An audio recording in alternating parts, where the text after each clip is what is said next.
Hello and welcome. Colombia has a new president, but can Juan Manuel Santos make any difference to the critical problems his country is facing? The former defense minister won nearly 70% of the vote in Sunday's presidential runoff against his opponent, ex-Bogota mayor Antanas Mockus. The conservative Santos, who will take office in August, says he'll continue with the policies of the outgoing president, Álvaro Uribe, who is stepping down due to term limits. The challenges facing Mr. Santos were quickly underlined by the killing of 10 Colombian police officers and a soldier on Sunday in two attacks blamed on rebel groups. The 58-year-old Mr. Santos has pledged to take the fight to the rebels, as well as tackle the country's other big problem, drug trafficking. He'll also have to find a way to reduce Colombia's rampant unemployment, which is among the highest in Latin America, and to reach out to neighboring Venezuela, with whom ties soured under his predecessor. So today we ask, how will Juan Manuel Santos deal with critical internal problems as well as balance diplomatic relations in the region? Remember, you can join our conversation with your questions and comments. You can send an SMS or an email, and we'll take your phone calls on the show as well. And joining us now from Bogota is Maria Victoria Llorente, Executive Director of Fundación Ideas para la Paz, a Colombia-based think tank seeking to end armed conflict through information, monitoring and research. We also have Larry Burns, Director of the Council on Hemispheric Affairs, a US-based non-profit organization promoting common interests in the Western Hemisphere. He's in New York. I welcome you both to the show. And Maria Victoria Llorente, I start with you there in Bogota, if I could, please. Politicians are notorious for making promises, many of which rarely come true. I wonder, in terms of what we know about Juan Manuel Santos, will he keep the promises he made? Well, I really think he will keep the promises he made. He has, as a Minister of Defense, he showed how he kept his promises, and in all the previous offices he has been on, he has always shown that he delivers. Well, Ms. Llorente, I wonder if it helps Mr. Santos to be the heir apparent to Álvaro Uribe, especially as there are so many issues that he inherited from his predecessor. Well, indeed, there are a lot of challenges and a lot of undone job to finish, but I think that mainly what the Colombians want, and that was what we just saw in the last election, is that Colombians really want to follow all the job that Uribe began. And certainly, I don't think that anybody else could do it, in a better way than Juan Manuel Santos. Okay. So even though there are great challenges yeah. Mm-hmm. No, I was going to bring in Larry Burns here and just continue? Ask. In just a moment, I'll get back to you, Ms. Llorente. But Larry Burns, bring you in here. Colombia has the highest unemployment and crime rate in South America, and yet Juan Manuel Santos has higher approval ratings than his predecessor, Álvaro Uribe. How do you explain that? Well, the FARC guerrillas came to the point that they had become very unpopular in Colombia. And Juan Manuel Santos became identified with his linea dura, with his hard line. And in other words, there's no question about his consistency, and that he's likely to do what he's done in the past, he's likely to do in the future. The question is whether that's particularly good for Colombia's long-term interests, and whether what we're going to have in Colombia is probably a continued harassment of the guerrillas, and he'll probably do an effective job there. But I'm not so sure that he's a great democratic consensus builder, and Colombia certainly could use a little democratic consensus at this point. Mr. Burns, what do you think the U.S. government is looking for from him? What signs and what direction are they hoping he will take? Is it just maintaining the status quo?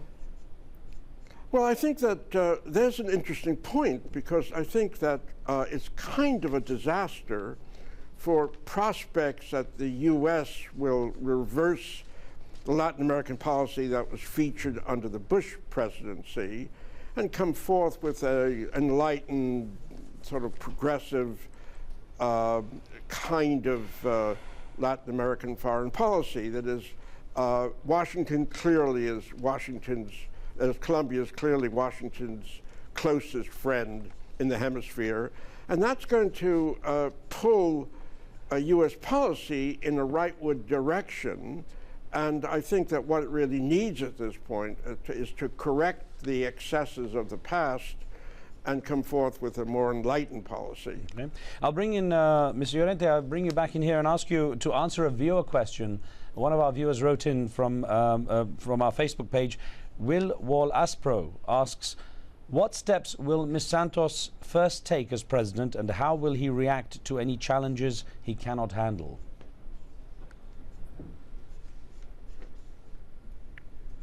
Any challenges in general? I guess, yeah. There are a lot of challenges. Yeah, I guess our viewer is wondering. Our viewer is wondering. I guess, you know, in terms of making a distinct presidency, what would be his first steps, and is there anything you think that might pose a big challenge to him? Well, I certainly think that he will try to make a difference from President Uribe in regard to national consensus and and this national unity project that he's been calling the Colombians to follow on. So I think that will be one of his first challenges. Is probably to get all the the important parties in board in his to build this national project in the sense to face the challenges on the security matters. Also on the international matters that I think that are very, very difficult, the relations with Venezuela mainly, that pose great uncertainty relating to not only the bilateral relations, but also regarding finishing or ending the conflict with the FARC. So I think that the international part would be one of the great challenges, but certainly there are other great challenges on the social and on the social issues. Mainly, you mentioned unemployment, inequality, which are Colombia has one of the greatest rates of inequality in Latin America. But and on the other hand, there is also the difficulties that he will have to face also with the judiciary. Okay. There's a big difficulty there that he has to face. Well, Larry Burns, I mean, one thing that you'd mentioned the FARC rebels a little earlier, and we had an email question regarding how the new president might take on certain challenges. This came from Paul Wolf in the USA. A very specific question, sir. It says, will Mr. Santos extradite Daniel Rendon Herrera, who reportedly runs the largest drug cartel in Colombia, and how will he respond to the murder charges pending against him in Ecuador? Are you familiar with that story? Yes, I am. Well, I think it'd be fair to say that, like President Uribe, Santos really doesn't believe in extradition any longer, and they've come forth. He and Uribe have come forth with a format which is pretend, that is, you plead guilty to a minor charge, you serve a minor jail term, you pay a minor restitution to the family of the victims, and in return, you're guaranteed that you won't be extradited to the United States. The curious thing is that the United States fought long and hard for that extradition policy to be put into effect.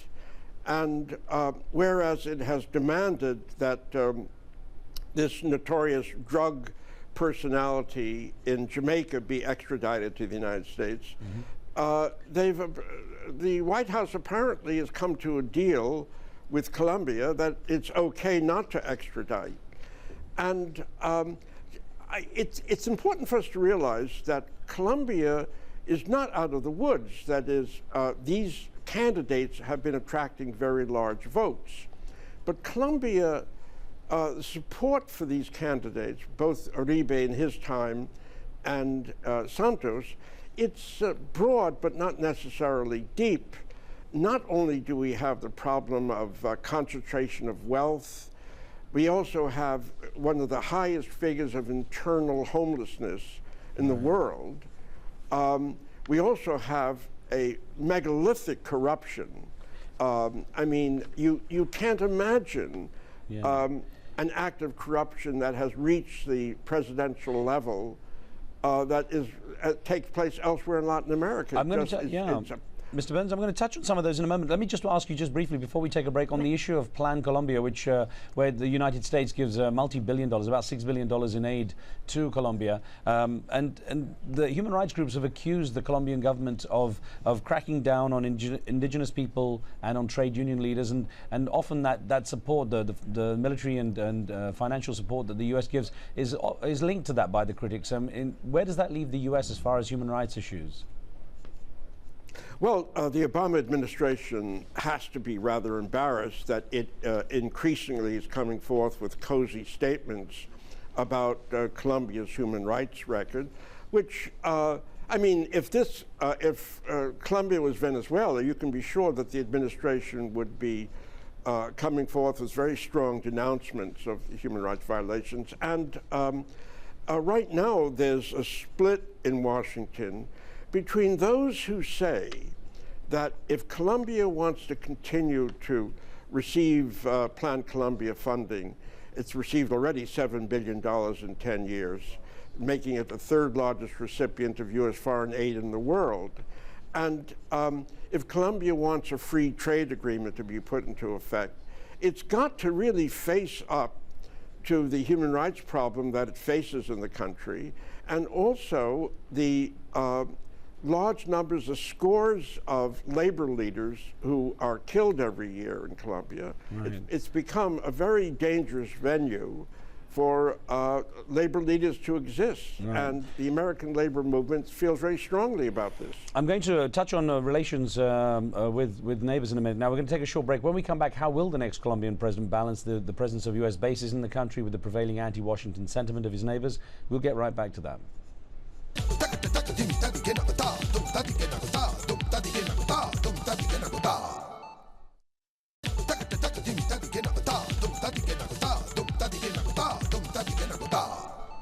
Welcome back. Colombia's new president, Juan Manuel Santos, has portrayed himself as the heir of the popular outgoing president Álvaro Uribe.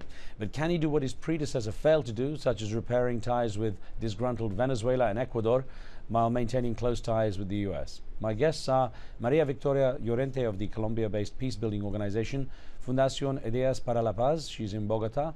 From New York, we have Larry Burns, director of the Washington, D.C.-based Council on Hemispheric Affairs, which promotes constructive U.S. policies in Latin America. Mr. Burns has also taught Latin American politics in U.S. and Britain for 15 years. Ms. Llorente, if I could put an email question to you that's coming from a regular viewer, Barnabas Mavuti, who says, would Mr. Santos work with the leaders in his region to strengthen Latin American unity against U.S. policies? Now, of course, you know, that relationship with the neighbors has been strained over the FARC guerrillas policy. How do you expect him to react to the neighbors? Well, certainly he will have to rebuild a new relationship with his neighbors in the region. Something that really Uribe failed to do, and I think that the international scenario has changed completely, or the continental scenario has changed completely with Barack Obama's government, and that gives like a new opportunity for the Colombian government to set a new sort of relation with its neighbors, and certainly it has to do. I believe that Santos will really try to work it out with other Latin American governments via this new South American scenario, UNASUR. And he will have to work there and try to work mainly with Brazil, and try to let's see what happens with Venezuela. I don't really see how he will be able to establish a new form of a relationship with Chavez, since Chavez has been really very aggressive against Santos. But he said is one of the first things he's going to try. But to dance tango, you need two. Okay, so I don't know how they are how Santos is going to do it. Interesting. We had on that issue of Venezuela, we got an email that came in from Anthony Zekea Fuludu. Anthony wrote in saying, and Larry Burns, this is to you, sir, what efforts will Mr. Santos make as a president to fix ties with Venezuela, even if it means hindering ties with the US? Now, I know you've said that Mr. Santos and Mr. Chavez are like two piranhas in a tank together. What do you expect to happen? That's a pretty witty statement, actually. That is, Santos is no Uribe, really. Uribe had a very graphic hold on the Colombian population. His father had been assassinated in a botched kidnapping attempt by the guerrillas. He had a very iconic personality. Santos doesn't have these traits. He's a meat and potatoes kind of guy. Uribe was able to quickly repair any gaffes or any issues of corruption that may come along. I don't think that Santos has these abilities. And I think that we're going to witness a very volatile gyrations in his popularity ratings with the Colombian population. Nor do I think that Santos has the kind of stuff that he is going to be able to adroitly maneuver between, let us say, the United States and Brazil. And in a real sense, Uribe made a Faustian bargain, that is, for those 7 military bases that he was able to lease or come to an arrangement with the United States. He actually has profoundly injured relations with any number of Latin American countries who feel deeply that it's a time for Latin American solidarity, not the same old thing in Washington. Right. And I probably have to disagree that, in saying, I don't think that U.S. policy under Obama has dramatically changed. I think it's pretty much the same old thing, unfortunately. Okay. Well, Mr. Llorente, it's true that Mr. Santos has said that he wants to play a bigger role in security for the region and wants to be have a more advisory relationship with the United States. And I want to put an email question to you, something that Larry Burns raised there. This has come from Ansar Bakshi in the United Kingdom, who writes, what is the rationale behind permitting the US to have military bases in Colombia, and what interest does it serve Colombia at large? Well, first of all, I want to clarify something that Mr. Barnes said. First of all, it's not U.S. military bases in Colombia. There are not 7 military bases. And the agreement between the U.S. and the Colombian government were regarding 5 military bases and not U.S. military bases. It was particular U.S. intervention in 5 Colombian military bases.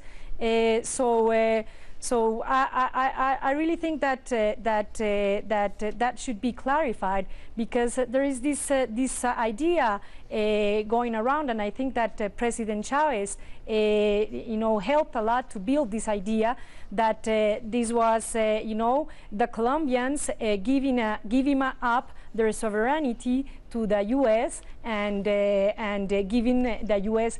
7 military bases, which is not true at all. Mr. Burns, what do you think Colombia should do to improve its standing in the region? You heard the response there also from Mr. Llorente. Well, I think that the distinction that we just heard is rather technical, but not substantive. The fact is that U.S. military equipment and intelligence services will be based on those 7 principalities. And the reaction against that was rather fierce. There was an UNASUR meeting taking place, and they came forth with very strong statements of reservation about this. That is, for over a century, Latin America has been attempting to define its own sovereignty. Now that they've created a new organization, which the United States isn't a member of, UNASUR, one of the first agenda items that they had to take up was the issue of the military facilities. And I don't think either the United States needed those facilities that badly. After all, they only used one before in the port of Manta in Ecuador. Latin America, the issue is not the need for military security, it's the need for social justice and integration and so forth.